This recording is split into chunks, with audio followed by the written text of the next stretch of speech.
ये कहानी है ट्रेवर नाम के एक मशीन ऑपरेटर की, जो एक फैक्ट्री पे काम करता है। उसका शरीर एकदम दुबला पतला था। इसका कारण ये नहीं था कि वो अपने शरीर का ध्यान नहीं रखता था या फिर ठीक से खाना नहीं खाता, बल्कि उसके कमजोर और दुबले पतले शरीर का एक ही कारण था कि ड्राइवर पिछले 1 साल से सोया नहीं था। अब ऐसा नहीं था कि उसने सोने की कोशिश नहीं की, लेकिन जैसे ही उसकी आंख लगती थी, कोई न कोई चीज उसे बिगाड़ देती थी। साइंटिस्ट कहते हैं कि अगर कोई आदमी 12 दिन न सोए तो वो पागल हो जाता है। तो फिर ऐसा ड्राइवर के केस में क्या था, जो पिछले 1 साल से बिना सोए जिंदा है? ड्राइवर की इस बीमारी का कारण था उसका अतीत। उसने 1 साल पहले कुछ ऐसा किया था जिससे उसकी ये हालत है कि कुछ घटनाएं लोगों की जिंदगियां हमेशा हमेशा के लिए बदल कर रख देती हैं। उसकी इस बीमारी की वजह से उसकी जिंदगी नरक से भी बदतर होने लगी थी। क्या ड्राइवर कोई इलाज ढूंढ पाएगा या फिर वो ऐसा ही मर जाएगा? जानने के लिए देखते रहिए आज की हमारी ये मूवी, जिसका नाम है द मशीनिस्ट। कहानी में आगे बढ़ने से पहले प्लीज चैनल को लाइक करें, शेयर करें और सब्सक्राइब करें। मैंने YouTube का देखिए एक एनालिसिस का स्क्रीनशॉट लगाया है, जिसमें मोर देन 93% आदमी वीडियो देखकर चला जाता है। इससे हमारी मोटिवेशन कम हो जाती है। तो प्लीज मोटिवेशन बढ़ाएं, चैनल को लाइक करें, शेयर करें, सब्सक्राइब करते हैं। चलते हैं मूवी की कहानी में। इस मूवी की स्टार्टिंग में हम एक ड्राइवर को देखते हैं, जो रोजमर्रा की तरह किसी एक कंपनी में काम कर रहा था। उसके साथ काम करने वाले वर्कर हर रोज उसे सुबह देखते थे और उन्हें लगता था कि ड्राइवर दिन ब दिन कमजोर होता जा रहा है। लेकिन ड्राइवर ने कभी भी उन लोगों को ये नहीं बताया कि वो पिछले 1 साल से सोया नहीं, क्योंकि फैक्ट्री में किसी को भी ये मालूम हो जाता कि ड्राइवर 1 साल से सोया नहीं तो उसे कंपनी से निकाल देते। ड्राइवर की एक गर्लफ्रेंड थी, उसका नाम स्टीवी है। स्टीवी ड्राइवर को बहुत पसंद करती है। ड्राइवर को नींद न आने की वजह से उसे कुछ भी याद नहीं रहता था, इसीलिए वो एक नोट लिखकर फ्रिज पर चिपका दिया करता था, ताकि उसे पिछले दिन की बातें याद रहे। क्योंकि वो सोता नहीं था, इसीलिए वो रात में कब्रिस्तान में काम करता था। लगभग रात के 1:30 बजे वो पास के एक रेस्टोरेंट में ब्रेड और कॉफी पीने आता। इसलिए नहीं कि उसे भूख लगती थी, बल्कि इसलिए वहाँ पर एक मारिया नाम की वेट्रेस थी, जिससे बात करके ड्राइवर को अच्छा लगता था। मारिया उसको सलाह देती थी कि वो अपना ध्यान रखे, क्योंकि उसका शरीर दिन पर दिन खत्म होता था। एक दिन ड्राइवर का सुपरवाइजर उसे अपनी कैबिन में बुलाता है। उसे उसके बिहेवियर को लेकर उससे बात करनी थी। वो उसे उसकी तबीयत के बारे में पूछता है, पर उसे भी वो अपनी बीमारी के बारे में उसे कुछ नहीं बताता। ड्राइवर शिफ्ट खत्म होने के बाद बाहर जा रहा। बाहर बारिश का मौसम था। वो थोड़ा सोने की कोशिश करता है, पर जैसे ही उसकी आंख लगती है, उसे एक आदमी उसे उसकी नींद से जगा देता है। वो आदमी अपना नाम इवान बताता है और वो उसे बताता है कि वो भी इसी फैक्ट्री में काम करता है।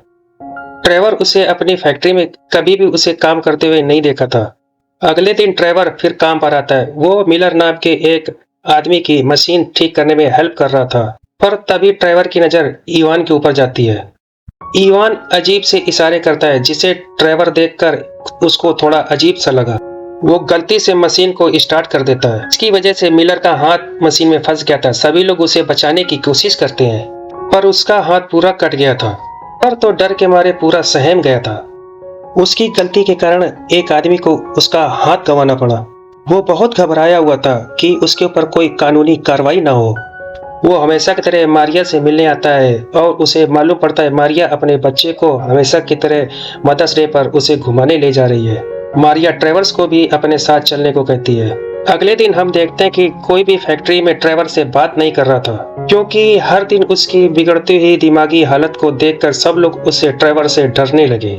उस दिन के हादसे के लिए उसके सुपरवाइजर ने एक इन्वेस्टिगेशन टीम को हायर किया था। वो उससे पूछताछ करते हैं, जिससे ट्रेवर उसे इवान के बारे में बताता है। इसने उसका ध्यान भटकाया था, पर वो लोग उसे बताते हैं कि इवान नाम का आदमी यहाँ पर कोई काम नहीं करता। ये सब सुनने के बाद ट्रेवर सोच में पड़ जाता है, आखिर उसके साथ ये सब क्या हो रहा है। ट्रेवर जब एक दिन जा रहा था तो उसे रास्ते में इवान दिखाई पड़ता है। इवान के पास रेड कलर की कार थी। ड्राइवर उसका पीछा करता है और वो उसे रोकने के लिए भी बोलता है। इवान उसे बोलता है कि अगर उसे बात करनी तो वो उसके पीछे आए।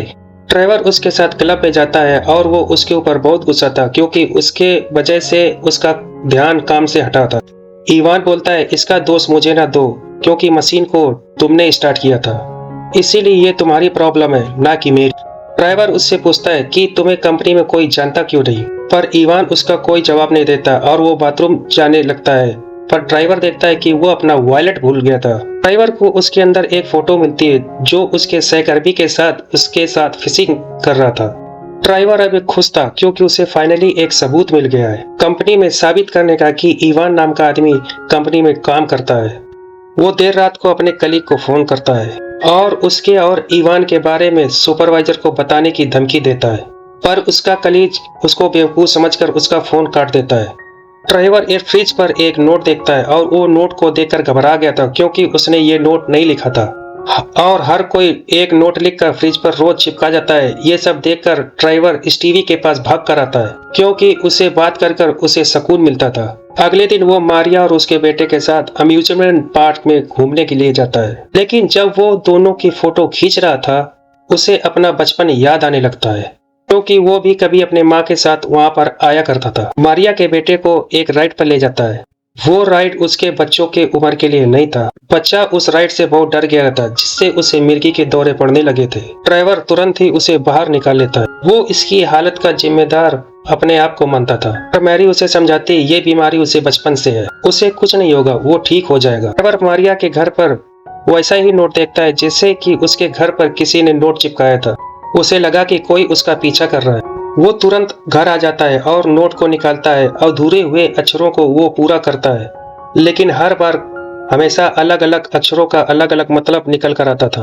अगले दिन ड्राइवर फिर से अपने काम पर आता है क्योंकि घर पर वो ऐसे नहीं बैठ सकता था क्योंकि उसके साथ क्या गलत हो रहा है। वहाँ पर उसकी मुलाकात मिलर से होती है। मिलर फिर भी खुश था क्योंकि कंपनी ने मुआवजे के तौर पर इसे बहुत सारे पैसे दिए थे।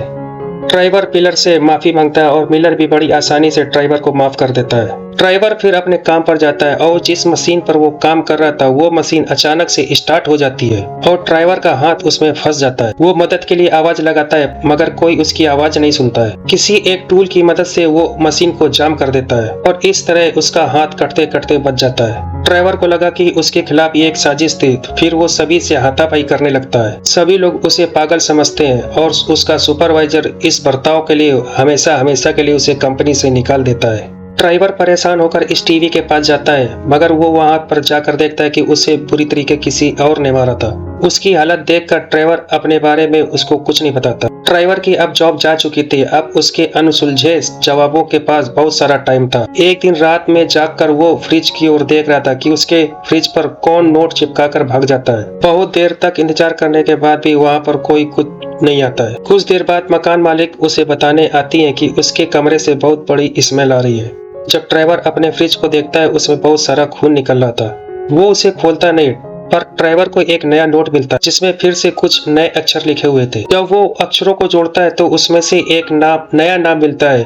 उन अक्षरों में से नया शब्द मिलर दिखाई पड़ता है। अगले दिन वो मिलर के पास जाता है और मिलर पर चिल्लाने लगता है क्योंकि उसे लगता है कि उस दिन के हादसे के लिए मिलर उससे बदला ले रहा है। मिलर को उसके ऊपर गुस्सा आता है और उसे मारकर भगा देता है। जब ड्राइवर उधर से जा रहा है तो वो इवान को देखता है। इवान उसे देखकर बहुत हंस रहा था। ड्राइवर उसका पीछा करता है और देखते ही देखते वो आंखों से गायब हो जाता है। उसने उसकी गाड़ी का नंबर नोट कर लिया था और व्हीकल डिपार्टमेंट जाता है और उसकी गाड़ी का इंफॉर्मेशन निकालता है, पर वो लोगों ने उसे इंफॉर्मेशन नहीं दी। उसके पास एक ही ऑप्शन था कि वो कार से एक्सीडेंट हो और पुलिस स्टेशन जाए। वो जानबूझकर एक कार के आगे कूद जाता है और बोलता है उसे कार ने एक टक्कर मारी है। वो उन्हें ईमान की कार का नंबर देता है जिससे कि वो पकड़ा जाए। ऑफिसर ड्राइवर से मिलने आता है और वो उन्हें बताता है कि वो रेड कार उसी की है। ने ही उस एक साल पहले उस रेड कलर की गाड़ी को एक्सीडेंट होने की रिपोर्ट लिखाई थी। ड्राइवर यहाँ बहुत कंफ्यूज था, आखिर उसके साथ ये हो क्या रहा है। पुलिस वाला ड्राइवर को झूठी रिपोर्ट दिखाने के चक्कर में उससे पूछताछ करने लगता है, पर ड्राइवर मौका पाकर वहाँ से भाग जाता है। पुलिस उसका पीछा करती है पर मेट्रो की सीवर लाइन से निकलकर उसके चंगुल से भाग जाता है। वो बहुत परेशान था क्योंकि वो पिछले एक साल से नहीं सोता, ये तो उसको मालूम है। जो अभी उसके साथ हो रहा है वैसा उसके साथ वो कभी नहीं हुआ था। ड्राइवर घर पर आता है तो वो देखता है कि पुलिस उसके बारे में पूछताछ कर रही थी। अब उसके पास छुपने की कोई जगह नहीं थी, इसलिए वो स्टीवी के पास जाता है। स्टीवी उसके घावों को साफ कर उसके घावों पर दवा लगाती है। स्टीवी अभी ड्राइवर के साथ अपनी पूरी लाइफ स्पेंड करना चाहती थी।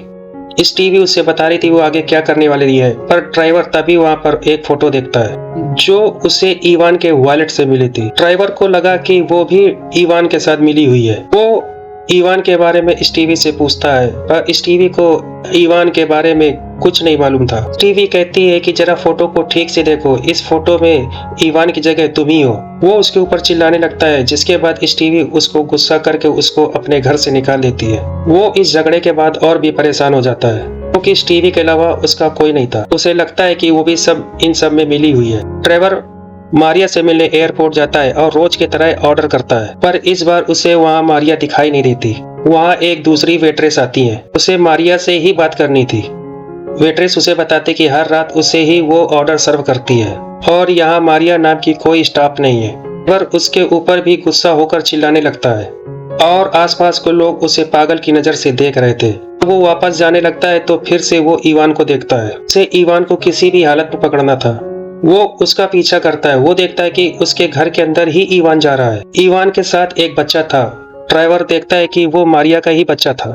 उसे लगा कि वो उसे मार देगा, इसीलिए वो तुरंत उसे बचाने जाता है। वो देखता है इवान उसी का इंतजार कर रहा था। ड्राइवर उसे उस लड़के के बारे में पूछता है, जिस पर इवान बोलता है, अब नाटक बंद करो, तुम्हें पता है वो मर चुका। वो कहता है कि फ्रिज पर नोट छोड़ने का तरीका उसके खुद के लिए पसंद आया। ड्राइवर उसके साथ हाथापाई करता है। उसी के चाकू से इवान का गला काटकर उसे मार देता है।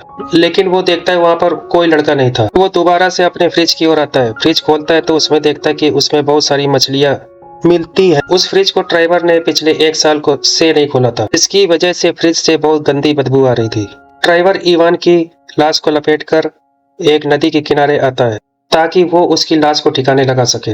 जैसे ही वो कारपेट नीचे फेंकता है और कारपेट खुल जाता है, वो देखता है कि इवान की लाश गायब हो जाती है। ड्राइवर हैरान था कि आखिर इवान गया, लेकिन तभी एक आदमी उसके चेहरे पर टॉर्च मारता है और हम देखते हैं कि वो आदमी इवान ही था।